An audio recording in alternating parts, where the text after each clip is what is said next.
이번 설교는 인생 주인 노릇하는 것으로부터 그 짐을 벗어버리라는 주제를 가지고 말씀을 상고하기로 합니다. 잠언서 10장 25절에 회오리바람이 지나가면 악인은 없어져도 의인은 영원한 기초 같으니라, 이렇게 말씀하는 것이 나옵니다. 회오리바람이 한번 불면 그것이 지나가면 악인은 다 없어지고 없어지는데 의인만은 영원한 기초 같아서 없어지지 않는다는 것입니다. 어거스틴은 이런 말을 합니다. 복음에서 당신 마음에 드는 것만 믿고 마음에 안 드는 것을 거부한다면 당신이 믿는 것은 복음이 아니라 결국 당신 자신이다. 이렇게 말합니다. 당신 자신을 믿기 때문에 마음에 드는 것만 그 복음을 믿는다는 것입니다. 기초는 하나님과의 관계를 바로잡는 데 있어서 정말 중요합니다. 당신이 오랫동안 신앙생활을 해왔다고 한다면 다음에 말하는 간결한 논의를 그냥 넘기지 말아야 할 것을 강력하게 권장합니다. 그것은 당신의 기반을 강화해 줄 뿐만 아니라 당신이 창조주와 관계 맺도록 사람들이 이끌거나 영향력을 끼칠 때도 유용할 것입니다. 성경은 우리에게 이렇게 말합니다. 로마서 3장 10절로 12절 말씀, 이런 말씀이 나옵니다. 기록된 바 의인 없나니 하나도 없으며 깨닫는 자도 없고 하나님을 찾는 자도 없고 다 치우쳐 함께 무익하게 되고 선을 행하는 자는 없나니 하나도 없도다. 이런 말씀이 나옵니다. 선을 행하는 자는 없나니 하나도 없도다. 예수 그리스도 외에는 하나님의 기준에 따라 지속적으로 선을 행하거나 행하는 사람은 전에도 없었고 앞으로도 없다는 것입니다. 이유는 이렇습니다. 인간은, 즉 모든 인간은 노예로 태어났기 때문입니다. 당신도 노예로 태어났고 나도 그렇습니다. 무엇의 노예인지 궁금합니까? 바로 죄의 노예로 태어난 겁니다. 바울은 자유를 얻은 자들에게 너희가 본래 죄의 종이더니, 로마서 6장 17절에 이런 말씀이 나옵니다. 본래는 우리가 다 죄의 종이었다는 것입니다. 아담과 하와는 하나님께 불순종하는 순간 죽었습니다. 그들이 금지된 열매를 먹기 전에 하나님이 이런 운명에 대해 분명히 경고를 하셨습니다. 하지만 그 후 몇 년이 지난 뒤에야 둘 중 한 사람이 육체적 죽음을 경험하게 됩니다. 그러나 죽음은 이미 그들의 중요한 본질, 즉 그들의 영 안에서 일어나게 됩니다. 그들은 생명을 주신 하나님으로부터 분리가 되었고 이제는 하나님의 속성과 반대되는 내재적 속성을 갖게 되었습니다. 반대되는 내재적 속성, 이게 죄의 속성입니다. 결과적으로 그들의 후손은, 즉 우리들을 말합니다. 이와 같은 특성을 타고날 것입니다. 창세기 5장 3절은 이 사실을 확실히 말해줍니다. 아담은 130세에 자기의 모양, 곧 자기의 형상과 같은 아들을 낳아 이름을 셋이라 하였고, 이렇게 나옵니다. 인간은 이제 참으로 선을 알거나 행할 능력이 없어졌습니다. 그들 안에 있는 도덕적 나침판이 손상된 것입니다. 따라서 세상에서 인간이 참으로 선하고 옳은 것을 향하도록 안내하는 것은 하나님의 영향력 밖에는 없게 되었습니다. 나침판이 다 깨졌죠. 인간은 죄의 지배를 받았기 때문입니다. 하나님의 인도하심이 없으면 선과 악이 왜곡되었습니다. 뱀을 소유했던 사탄, 불순종의 왕이 이제 인류의 새 왕이자 가장 큰 영향력을 미치는 자가 되었습니다. 하나님은 인간에게 세상을 주셨습니다. 인간에게 세상을 맡기셨으나 인간이 자신들의 권위를 사탄에게 넘겨버린 것입니다. 수천 년이 지난 후 마귀가 예수님을 높은 산으로 데려가 세상을 가리키며 감히 이렇게 말합니다. 누가복음 4장 6절입니다. 이 모든 권위와 그 영광을 내가 네게 주리라. 이것은 내게 넘겨준 것이므로, 이렇게 말합니다. 나에게 넘겨준 것을 내가 원하는 자에게 주노라, 이렇게 말합니다. 사탄이 그렇게 말할 수 있었던 이유는 에덴 동산에서 이 통치권이, 아담과 하와에게 있던 통치권이 사탄에게 넘어갔기 때문입니다. 하나님의 신의 모습으로 이 세상에 오실 수 없었던 이유는 세상을 인간들에게 주셨기 때문입니다. 인간이 포기한 그 권위는 오직 인간만이 되찾을 수 있습니다. 하나님은 시간이 시작되기 전부터 아담의 선택을 예견하셨기에 아담이 범죄하기 오래전에 한 가지 계획을 이미 생각해 두셨습니다. 인간으로 오셔서 인간의 자유를 다시 사기로 계획하신 것입니다. 하나님은 그분의 아들 예수 그리스도를 보내셨습니다.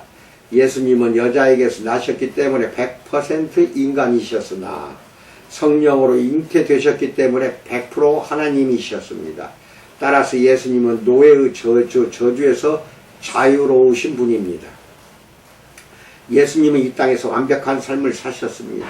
한 번도 불순종하신 적이 없었습니다. 유일하게 무결한 무흠한 인간으로서 예수님은 인류의 자유를 위해 자신의 목숨을 내어주게 되신 겁니다. 십자가 위에서 과거와 현재와 미래의 많은 사람이 받을 심판을 그분이 대신 받으셨습니다.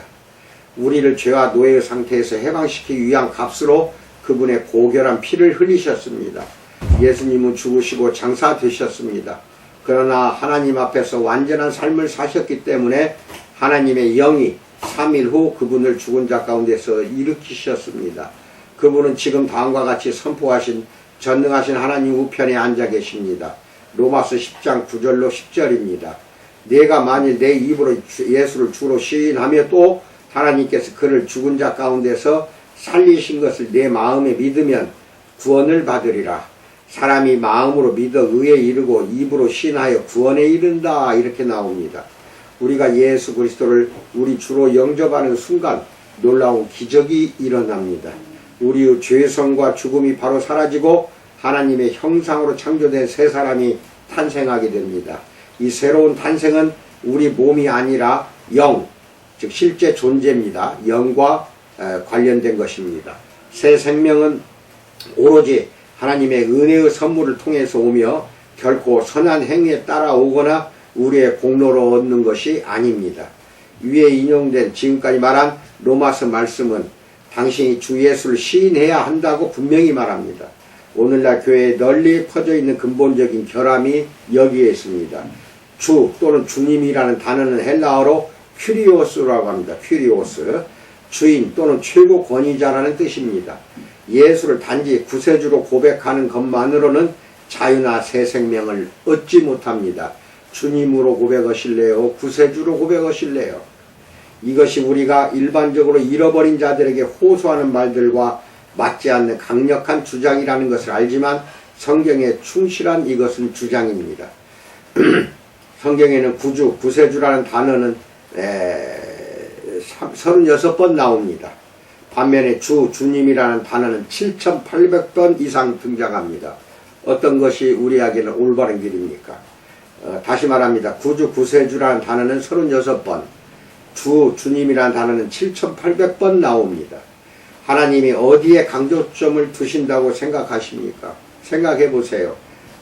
구주, 구세주예요. 주, 주님이에요. 강조하는 것은 주, 주님입니다. 주는 그분이 우리 삶 속에서 차지하는 위치를 말해주는 반면에 구주, 구세주는 그분이 우리를 위해 하신 일을 나타내는 겁니다. 우리가 주님이자 왕이신 그분의 지위 아래 들어가지 않는다면 그분이 이루신 일의 혜택을 같이 누릴 수가 없다는 것입니다. 즉 주님으로 인정하지 않는다면 구세주도 결국은 인정받지 못한다는 것입니다. 우리는 죄의 노예로 태어났습니다. 간단히 말하면 죄가 우리의 주인이 되었습니다. 하지만 우리는 자유의지를 갖도록 또한 창조되었습니다. 따라서 확고한 결정을 내리고 우리가 주인을 바꾼다고 선언해야 됩니다. 주인을 바꿔야 됩니다. 구원은 모든 인간을 위해 주어졌으나 우리가 하나님의 방식에 따라 개인적으로 그것을 받아들이기로 선택을 해야 됩니다. 첫째, 지옥은 실제적인 곳이라는 걸 기억하십시오. 이 진리를 설명하기 위해 지어낸 이야기 하나를 예로 들겠습니다. 당신의 온 가족이 어느 섬에 있는 나쁜 왕의 포로 수용소에 갇혀 있습니다. 이 섬은 본래 먼 나라에서 온 매우 착한 왕이 당신의 할아버지에게 주신 섬이었다. 그러나 할아버지가 큰 실수를 범해 그 섬을 지키지 못했다. 그래서 이 악한 왕과 그의 지지자들이 포로 수용소를 지었고 당신의 온 가족을 그곳에 가두었다. 그 섬에서 생활 양식은 점차 악한 왕과 그의 쫄개들의 영향을 받아 완전히 부패하고 방탕해졌다. 그 결과 선한 왕이 그 섬을 정죄했다. 하지만 선한 왕은 당신의 가족을 사랑했기 때문에 섬을 전멸하기 전에 와서 악한 왕의 군대와 싸워 그들을 물리쳤다. 선한 왕은 모든 감옥의 문을 열고 이렇게 선언했다. 너희는 모두 이제 자유다. 이 악한 왕이 아니라 나를 따른다면, 중요한 건 이겁니다. 나를 따른다면 누구나 이 수용소에서 나갈 수 있다. 왕의 친절한 덕분에 당신의 가족이 그토록 갈망해왔던 자유를 얻게 되었다. 하지만 선한 왕은 당신에게 그를 따르도록 강요하지는 않을 것이다. 각자가 알아서 스스로 움직여야 한다. 이게 중요합니다. 만약 왕이 각 사람의 선택에 맡기지 않고 그것을 강요했다면 또 다른 형태의 독재에 불과했을 것이다. 당신이 자유를 받아들이기로 결정한다면 그 선택을 위해 당신이 감옥에서 걸어나가 왕을 따라서 그의 배에 타고 그의 나라로 돌아가야 하며 거기서 그 왕의 국민이 되어 그 나라 법에 따라 살아야 한다. 기회가 당신 앞에 있으나 당신이 그의 제안에 응해야만이 가능하게 되는 사건입니다. 선한 왕은 당신의 가족을 구원할 구세주가 확실하긴 하지만 그의 구원 사역으로부터 혜택을 받으려면 각 가족이 전심으로 그 왕을 따르는 데 동의해야만 합니다. 거기에는 그의 통치법을 따르는 것도 포함됩니다. 선한 왕의 구원만 받아들이고 그의 주권에 복종하지 않을 수는 없지 않습니까? 만일 당신이 선한 왕을 따르지 않기로 결정한다면 그냥 지금 있는 자리에 계속 있게 될 것이다. 그러나 왕의 전함이 바로 앞바다에 배치되어 있어서 왕이 떠나고 나면 폭탄 공격으로 그 섬은 전멸될 것이다. 당신의 가족 중에 선한 왕의 주권 안에 들어가지 않기로 선택하는 사람은 악한 왕과 그의 패거리들과 같은 운명을 맞이하고 전멸될 것입니다. 아무리 선한 왕이 당신 모두를 해방시키기 위해 싸웠고 감옥문을 모두 열어주었더라도 말입니다. 여기까지 이야기를 잘 들으셨죠? 부디 내 이야기를 잘 들으십시오. 하나님은 결코 당신이나 다른 사람들을 위해서 지옥을 만들지 않았습니다. 하나님은 사탄과 그의 군대를 위해서 지옥을 만드셨습니다. 예수님은 심판날에 그분의 주권에 굴복하지 않은 자들에게 이렇게 말씀하실 것입니다. 마태복음 25장 41절입니다. 또 왼편에 있는 자들에게 이르시되 저주를 받은 자들아 나를 떠나 마귀와 그 사자들을 위하여 예비된 영원한 불에 들어가라. 아주 엄한 말씀입니다. 지옥은 매우 실제적인 곳입니다. 예수님은 천국보다 지옥에 대해서 더 자주 말씀하셨다는 걸 잊지 마세요. 지옥을 더 많이 말했습니다. 지옥의 고통이 끝도 없다는 사실뿐만 아니라 그 고통을 묘사하는 것을 무자비한 일로 여기지 않으셨습니다. 그곳은 하나님의 사랑의 통치를 거부한 자들이 영원히 거할 처소가 지옥입니다. 예수님의 말씀에 따르면 이 형벌과 극심한 고통의 장소는 사람을 위해 예비된 것이 아니었으나 슬프게도 우리 조상 아담의 불순종으로 우리까지 정죄의 심판을 받았던 것입니다. 이제 우리가 주인을 바꾸지 않는 한 사탄의 운명이 곧 우리 운명이 되고 지옥불에 들어가게 됩니다. 예수님이 모든 사람을 하나님의 진노에서 구해내셨지만 많은 사람들이 사탄과 함께 심판을 받을 것입니다. 그들이 여전히 사탄의 본성을 가질 것이기 때문입니다. 그들은 그 섬에 머물기로 선택한 것입니다. 혹시 이렇게 질문하는 사람이 있을 수 있습니다. 하나님이 그냥 자비를 베푸셔서 사람들이 지금 그 상태로 하나님 나라에 들어가게 하실 수는 없나요? 예수님의 소유권에 자신을 내어드리지 않는 사람들은 여전히 부패하고 악한 영적 본성을 지니고 있는 것입니다. 그들이 이 세상을 떠나면 그 본성이 영원히 그들의 것이 됩니다. 영원한 하나님 나라에 들어가는 것이 됩니다. 영원한 하나님 나라에 들어가는 것이 그들에게 허락된다면 그들이 많은 결백한 사람들을 오염시키고 해를 끼칠 것이기 때문에 지옥으로 보낼 수밖에 없다는 것입니다. 하나님이 아담과 하와를 에덴 동산의 생명나무에 접근하지 못하게 하신 이유도 바로 이것 때문이었습니다. 창세기 3장 22절 23절 말씀입니다. 여호와 하나님이 이르시되 보라 이 사람이 선악을 아는 일에 우리 중 하나같이 되었으니 그가 그의 손을 들어 생명나무 열매도 따먹고 영생할까 하노라 하시고 여호와 하나님이 에덴 동산에서 그를 내보내어 그의 근원이 된 땅을 갈게 하시니라. 하나님의 사랑이 우리를 보호하사 죽은 본성을 영원히 갖고 있지 않게 해 주셨습니다. 두 번째, 더는 선악과를 먹지 않아도 됩니다. 한국교회가 주님으로서 예수님의 지위보다 구세주로서 예수님이 우리를 위해 하신 일을 더 강조해 왔기 때문에 그분의 권위에 복종하지 않는 것이 이제 우리 기초를 흔들고 있습니다. 바울의 말을 들어봅니다. 골로새서 2장 6절로 7절입니다.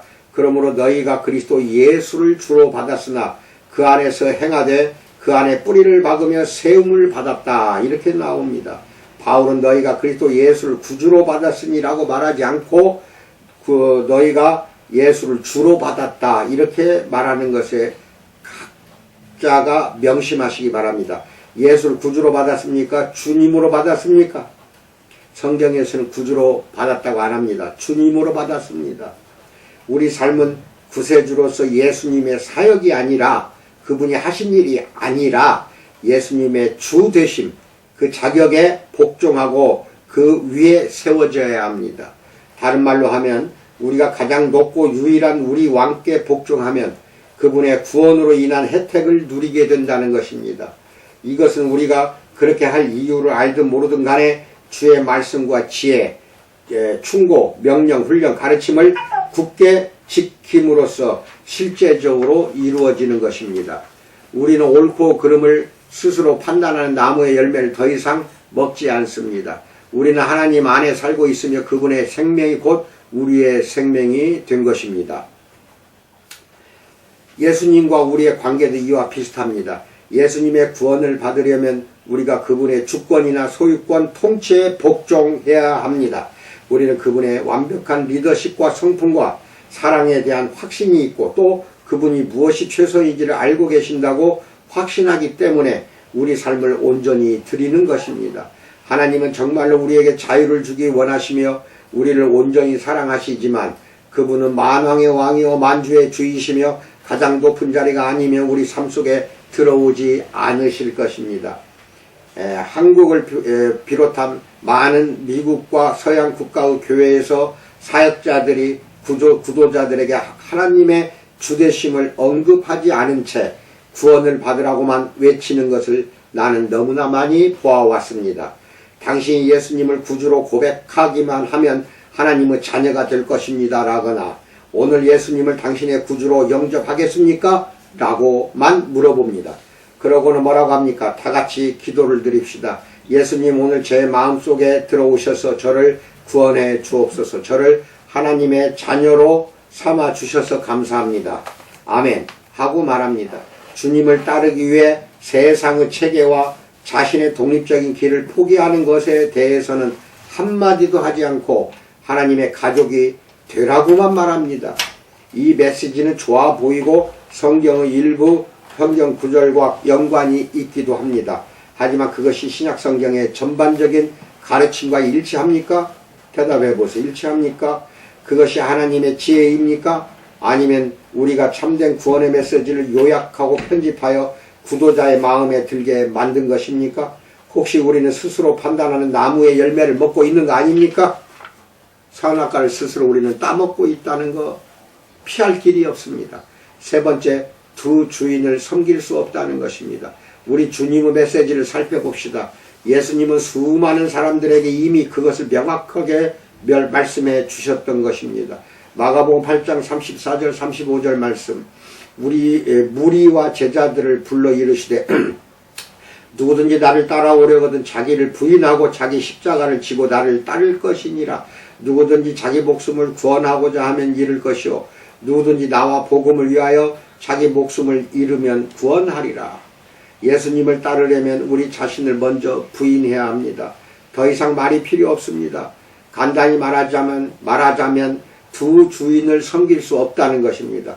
각 주인이 서로 다른 행동이나 반응을 서로 다른 것을 요구하기 때문에 우리는 두 주인을 섬길 수가 없습니다. 아직 구원받지 못한 우리 육신이 바라는 것과 하나님 말씀이 우리를 인도하는 방향이 다를 때 우리가 이미 예수님을 우리의 최고 주인으로 따르기로 결정하지 않았다고 한다면 주님을 우리의 구세주로 고백하고 의지하면서도 우리의 독립된 길을 택하고 자기 의지대로 살아가기 마련입니다. 아마도 예수님이 다음과 같이 말씀하신 이유가 이것 때문일 것입니다. 누가복음 6장 46절입니다. 너희는 나를 불러 주여 주여 하면서도 어찌하여 내가 말하는 것을 행하지 아니하느냐. 무서운 말씀입니다. 주여 주여, 즉 주라는 말이 공허하고 의미 없는 호칭이 되어버린 것이 오늘날 현재의 세태입니다. 우리가 진정한 의미에서 주 또는 주님이라고 부르는 것이 아니라고 한다면 예수님은 차라리 위대한 선생이라고 불리시기를 원하실 것입니다. 위대한 선생으로만 끝날랍니까? 그러면 적어도 우리가 그분의 가르침을 들을 수 있고 실제로는 그렇지 않은데 우리가 그분께 속해 있다고 착각하는 일은 없을 테니까 말입니다. 마가복음 8장 34, 35절과 신약성경의 다른 여러 본문에 따르면 예수님을 따라 이 정죄받은 세상에 섬에서 나오려면 우리 자신을 부인해야 됩니다. 그 섬에서 나와야 됩니다. 그것은 다가올 저주로부터 구원받기 위해 해야 할 의무입니다. 이것은 우리들이 이해하기 힘든 개념입니다.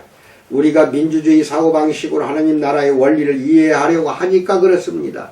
민주주의 사고방식으로 하나님을 대하려고 하면 하나님과 가까워질 수 없습니다. 이것 꼭 생각하세요. 민주주의 생활방식으로는 하나님과 절대 가까이 다가갈 수 없습니다. 그분은 왕이시기 때문입니다. 명목상의 왕이 아니라 진짜 왕이시기 때문에 그 왕의 주권 속에서 우리는 살아야 됩니다. 먼저 민주주의는 국민에 의한 정부, 국민에게 최고 권력이 부여되는 국민들이 직접 힘을 행사하거나 혹은 그들이 뽑은 대표들이 그 힘을 행사하는 정부 형태라고 민주주의를 정의할 수가 있습니다. 이것은 우리가 자라면서 배운 사고방식이고 우리 중심의 사고와 추론 안에서 프로그램화 되어 있습니다. 다 나 중심의 사고와 추론입니다. 그래서 우리는 어떤 것이 마음에 들지 않으면 그것에 도전하거나 그것을 바꿀 수 있다고 믿습니다. 왜냐하면 우리는 우리 견해를 말로 표현할 침해할 수 없는 개인적인 권리와 자유를 가지고 있기 때문에 무엇이든지 우리가 마음만 먹으면 바꿀 수 있다고 믿게 된 것입니다. 다시 강조하겠습니다. 이 민주주의 정부 형태는 다원적 사회에 사는 유한한 사람들을 위해 고안한 체계이므로 인간의 나라에서는 성공적이었습니다. 하지만 이런 사상이 하나님 나라로 넘어가지는 않습니다. 절대로 민주주의가 하나님 나라로 넘어갈 수는 없습니다. 서양인들을 움찔하게 만들지 모르지만 하나님은 독재자입니다. 그걸 정확히 알고 계세요. 하나님은 독재자십니다. 감사하게도 그분은 자애롭고 사랑이 많은 독재자시며 삶의 모든 면에서 최종 결정권을 갖고 계시는 분이 하나님입니다. 우리가 아닙니다. 우리의 민주주의적 사고방식을 하나님과의 관계에도 적용한다면 그 관계는 기껏해야 상상 속의 관계에 불과하게 될 것입니다. 참된 군주 아래 있으면 삶이 달라집니다. 주와 왕은 최고 권위를 의미한다는 점에서 동의하고 똑같은 말입니다. 즉 주님과 왕은 똑같은 말씀, 즉 동의어입니다. 우리가 참으로 하나님을 따르려면 민주주의적 추론으로 하나님의 리더십에 응해서는 안 됩니다. 그것은 아담과 하와가 선악을 알게 하는 나무를 선택했던 것 때문에 똑같은 뜻을 가지고 있고 동일한 사고방식입니다. 우리 인간들은 여전히 운전석에 앉아서 무엇이 내 삶을 위해 최선인지를 생각하고 결정하고 있습니다. 인간이 선악과를 따먹은 것, 그게 민주주의입니다. 네 번째, 당신의 십자가를 지라. 예수님은 우리의 십자가를 져야 한다고 말씀하셨습니다. 이것은 무엇을 뜻합니까? 이것은 우리 자신을 부인하라는 뜻의 다른 표현이 아닙니다. 십자가를 져야 한다. 우리 자신을 부인하라는 겁니다. 우리는 바울이 갈라디아 교인들에게 보낸 편지에서 이것의 열쇠를 발견하게 됩니다. 갈라디아서 2장 20절 아주 유명한 말씀입니다. 내가 그리스도와 함께 십자가에 못 박혔나니 그런즉 이제는 내가 사는 것이 아니요 오직 내 안에 그리스도께서 사시는 것이라. 이제 내가 육체 가운데 사는 것은 나를 사랑하사 나를 위하여 자기 자신을 버리신 하나님의 아들을 믿는 믿음 안에서 사는 것이라. 바울은 육체가 십자가에 못 박히는 것을 말한 것이 아닙니다. 그는 오래전 주님을 따르기로 결단한 것에 대해서 말하고 있습니다. 바울은 자신의 십자가를 졌습니다. 여기에 담긴 비밀을 그의 이 말 속에서 찾을 수 있습니다. 이제는 내가 사는 것이 아니요 오직 내 안에 그리스도께서 사신 것이라. 얼마나 당연한 말씀입니까? 이것은 하나님의 모든 참된 자녀의 고백이 되어야 됩니다. 우리는 더 이상 스스로 선악을 판단하는 독립적인 존재가 아닙니다. 우리는 이제 그리스도 안에 살며 우리 생명이 그분으로부터 옵니다. 우리는 또 십자가의 섭리에 의존해야 됩니다. 즉 죄의 노예 상태에서 자유를 얻어 이제 하나님이 주시는 능력으로 순종하는 삶을 살 수 있게 되었습니다. 십자가는 완전히 새로운 삶의 길을 제공해 줍니다. 바울이 다른 편지에서 말한 것처럼 로마서 6장 4절입니다.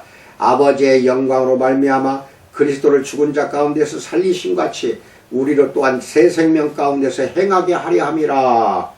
새 생명 가운데서 행하게 하려 함이라. 이 새 생명은 우리가 전에는 떠날 수 없었던 것을 멀리할 수 있는 능력을 줍니다.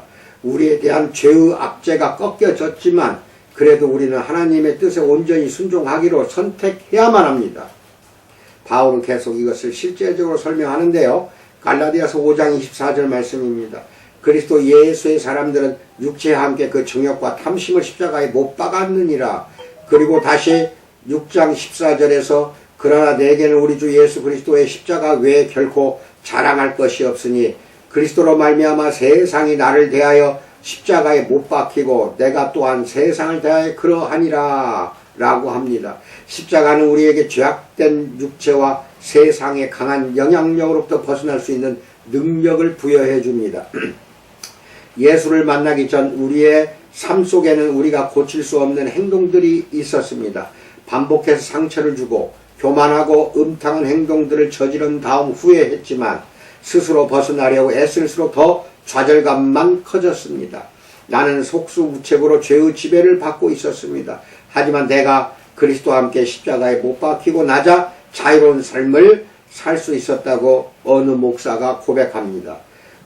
로마서 6장 6절로 7절 말씀입니다. 우리가 알거니와 우리의 옛사람이 예수와 함께 십자가에 못 박힌 것은 죄의 몸이 죽어 다시는 우리가 죄에게 종노릇 하지 아니하려 함이니 이는 죽은 자가 죄에서 벗어나 의롭다 하심을 얻었음이라. 우리는 이미 의롭다 함을 얻었습니다. 이 말씀을 대충 듣고 건너뛰지 않기를 바랍니다. 말씀을 깊이 음미합시다. 말씀은 매우 실제적이며 당신이나 나에게 자유를 줄 능력이 있습니다. 이제 진실은 더욱더 흥미진진해집니다. 십자가를 받아들이는 것은 단지 우리를 죄에서 자유롭게 해주는 데에서 그치지 않습니다. 그것은 우리가 주님께 순종하며 살 수 있게 해준다는 것입니다. 고린도전서 1장 18절 말씀입니다. 십자가의 도가 멸망하는 자들에게는 미련한 것이요 구원을 받는 우리에게는 하나님의 능력이라고 하고 있습니다. 전에는 우리 힘으로 할 수 없었던 일을 이제는 할 수 있게 되었다는 것입니다. 바로 하나님의 길로 행하는 것입니다. 이제 우리는 하나님을 닮아갈 수 있습니다. 예수님을 따를 수 있습니다. 요약하자면 우리 자신을 부인하고 우리 나름의 길을 버리고 주님의 최고 권위를 받아들이고 십자가 즉 죄와 세상의 체계를 떠날 수 있게 해주는 십자가의 능력을 포함하여 이걸 짊어지지 않으면 예수님을 따르는 것이 절대로 불가능해집니다. 지금 우리가 사는 것은 우리 안에서 또 우리를 통해 역사하시는 하나님의 능력을 믿는 믿음으로 사는 것입니다. 우리는 하나님의 능력으로부터 능력을 얻습니다. 하나님이 우리를 위해 주신 얼마나 영광스러운 구원의 패키지입니까? 다섯 번째, 하나님을 이용할 것인가 사랑할 것인가 여기서 결정하십시오. 예수님은 그분이 떠난 후에 복음이 널리 받아들여져서 그분의 주 되심과 상관없이 사람들이 구원을 여기저기에 베푸는 상황이 올 것이라고 경고하셨습니다.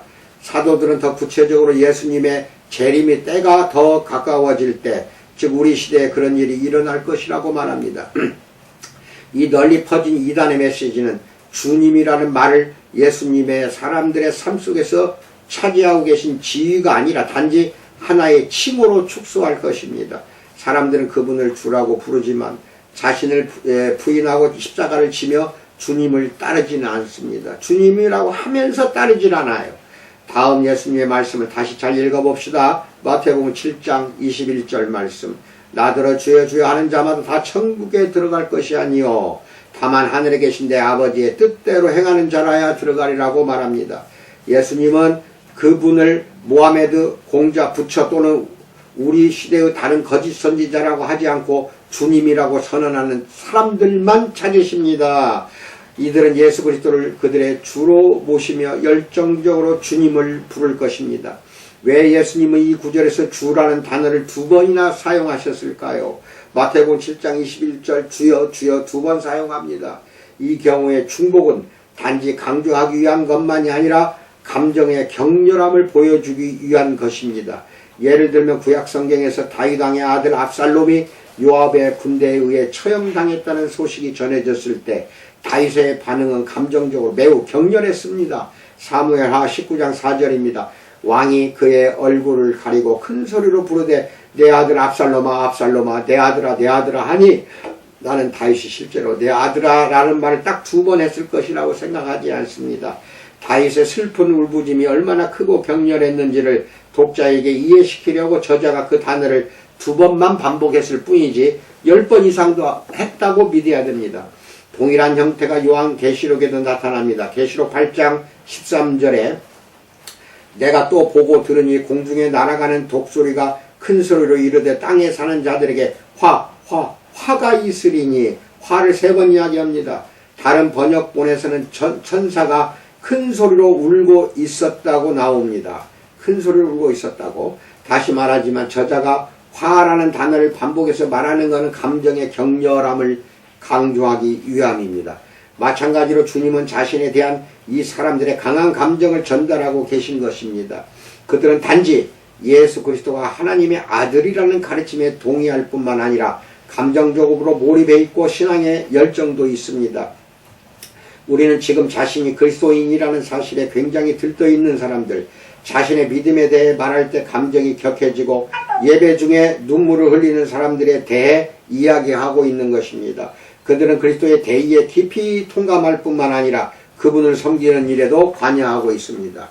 그래서 마태복음 7장 22절 그날에 많은 사람이 나더러 이르되 주여 주여 우리가 주의 이름으로 선지자 노릇하며 주의 이름으로 귀신을 쫓아내며 주의 이름으로 많은 권능을 행하지 아니하였나이까 하리니. 이 사람들은 방관자가 아니었습니다. 그들은 교회 일에 직접 관여하거나 후원했습니다. 또한 복음에 대한 그들의 믿음을 거리낌 없이 이야기도 했습니다. 그들은 사람들의 삶을 더 좋게 변화시키는 일에 참여하고 열정적으로 일했습니다. 여기에 쓰인 많은이라는 단어는 헬라어로 플루스이며 많은 수, 양, 액수로 정의가 됩니다. 종종 그 단어는 주로 또는 대부분이라는 의미로 쓰입니다. 어쨌든 예수님은 소그룹의 사람들이 아니라 거대한 그룹을 가리키신 것입니다. 사실은 대다수를 의미하는 것입니다. 이제 요약해 봅시다. 예수님은 복음의 가르침을 믿는 사람에 대해 말씀하시는 것이지 불신자에게 말하는 게 아닙니다. 그들은 예수님을 주님이라고 부르며 감정적으로 몰입해 있고 복음의 메시지를 전하며 그리스도인의 봉사에도 적극적으로 참여하는 사람들입니다. 우리는 그들을 참된 그리스도인으로 여기기가 쉬울 것입니다. 그렇다면 그들을 구분할 수 있는 요소는 무엇입니까? 그들이 진정한 그리스도인과 어떻게 다릅니까? 예수님은 이렇게 말씀하십니다. 마태복음 7장 23절 그때 내가 그들에게 밝히 말하되 내가 너희를 도무지 알지 못하니 불법을 행하는 자들아 내게서 떠나가라 하리라. 중요한 것은 불법을 행하는 자들이라는 말입니다. 이것은 헬라어로 아노미아라고 합니다. 이것은 법을 무시하거나 법을 어기기 때문에 법 없이 존재하는 상태라고 정의할 수가 있습니다.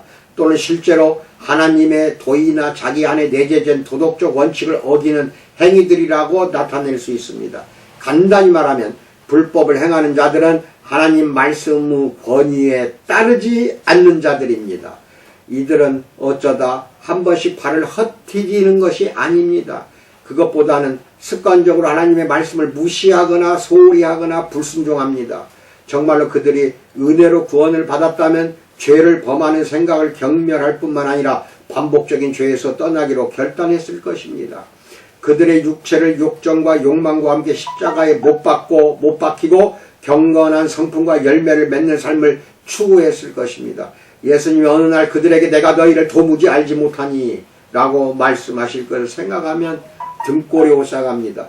여기서 안다라는 단어는 헬라어로 기노스코라로 말하고 직접적으로 안다는 뜻입니다. 이 사람들은 예수님과 참된 관계를 맺은 적이 없었습니다. 그들은 예수님을 주라고 또는 주님이라고 부르지만 그것은 호칭일 뿐입니다.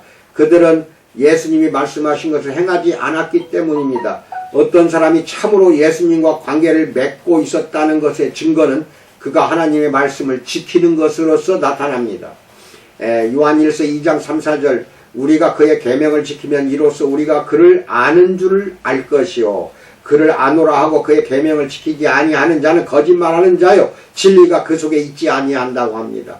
이것은 또한 행함이 없는 내 믿음을 내게 보이라. 나는 행함으로 내 믿음을 내게 보이리라고 하는 야고보서 2장 18절 말씀, 즉 야고보의 말 속에도 이것이 나타납니다.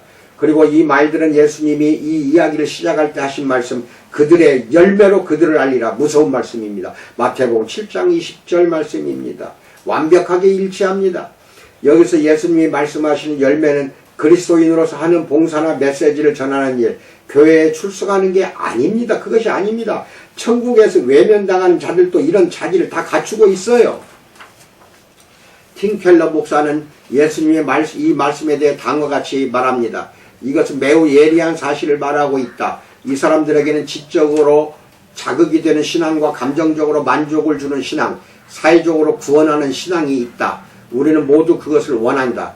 지적으로 자극을 받기 원하고 감정적으로 몰입하기 원하고 사회적으로 쓸모있는 사람이 되기를 원한다. 그런데 지적인 자극을 원하고 감정적인 만족을 원하고 사회적인 유용성을 원하면서도 하나님을 원하지 않을 수가 있다는 것입니다. 당신의 삶 속에 정말로 하나님이 계신다면 당신 자신의 뜻을 포기해야 하기 때문이며 그것은 실제로 하나님을 이용하려 하는 사람과 하나님을 섬기라는 사람의 차이점을 보여줍니다.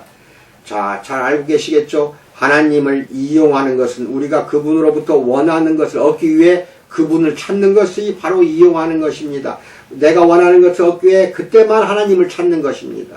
그것이 천국에 이르는 것이라 하더라도 말입니다.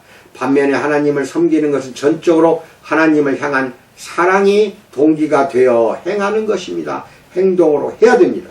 또한 우리가 하나님을 사랑한다면 그분의 말씀을 지킬 것입니다. 오늘날 사람들은 대부분 예수님을 주님이라고 부르며 그분의 가르침을 믿고 감정적으로 몰입해 있고 그리스도인의 봉사에 적극적인 사람을 하나님의 자녀로 간주할 것입니다. 하지만 우리는 예수님의 말씀에서 이런 자질이 참된 신자를 분별하는 결정적인 요소가 아니라는 것을 우리는 분명히 지금까지 살펴보았습니다. 즉 당신은 분명 참된 신자 안에서도 이런 특성을 발견할 것입니다. 실제로 그런 것이 없이는 참된 신자가 될 수 없습니다. 그렇지만 이런 자질을 갖고 있다고 해서 반드시 진정한 하나님의 자녀인 것은 아니라는 것입니다. 결정적인 요소는 이것입니다. 그들이 자신을 부인하고 십자가를 지고 주님을 따르고 있는가 이것입니다. 본질적으로 그들은 하나님의 말씀에 순종하고 있는가 이것입니다. 이 논의는 예수님의 유명한 산상수훈의 마지막 주제였습니다.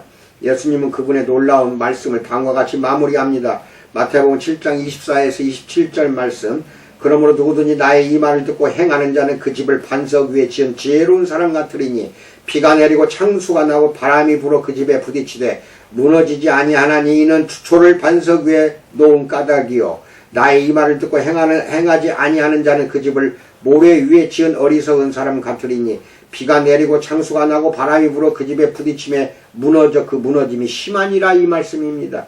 이 예화는 바로 앞구절에 나왔던 천국에 들어가지 못하고 거절당한 많은 사람에 대한 예수님의 경고와 관련이 있습니다. 그러므로 라는 말로 서로 연결 지으셨음을 주의해서 살펴보세요. 이 비유에 나오는 두 분류의 사람들을 살펴보면은 반석 위에 집을 지은 사람, 모래 위에 집을 지은 사람을 살펴보면 그 모든 것이 하나의 작은 차이로 요약할 수가 있습니다. 첫 번째 무리는 그대로 행하고 두 번째 무리는 행하지 않는다 이것입니다. 두 집 모두 같은 재료, 즉 같은 교훈으로 지어집니다. 그들은 예배와 봉사에 있어서 차이가 없어 보입니다. 중요한 차이는 기초에 있습니다. 어디에 있다고요? 기초에 있습니다. 즉, 한 집은 예수 그리스도의 주 되심, 주님 되심을 기반으로, 즉 기초로 지어졌고, 다른 한 집은 무엇이 선과 악인지에 대한 평가가, 즉 아담과 하와가 의존했던 철학의 나무에 붙어 있었던 것입니다. 에덴 동산에서부터 지금까지 같은 어리석음이 계속 반복된다고 생각하면 정신이 번쩍 듭니다. 어리석음은 다양한 형태로 나타나지만 뿌리는 똑같습니다. 다시 말하지만 그것은 이렇게 요약이 됩니다. 우리는 어떻게 살아야 하는지에 대해 우리가 가장 잘 알고 있다고 생각하는가? 아니면 하나님이 무엇이 최선인지 알고 계신다고 믿는가? 이것으로서 요약해서 말씀을 드릴 수가 있습니다. 우리 교인들이요, 정말로 인생 주인 노릇 하지 마십시오. 그 짐을 빨리 벗어버리고 우리 예수님이 우리의 주요 주님이라는 거, 이것을 확실히 믿고 말씀에 복종하고 순종하는 사랑하는 교인들 되기를 주님의 이름으로 축원드립니다.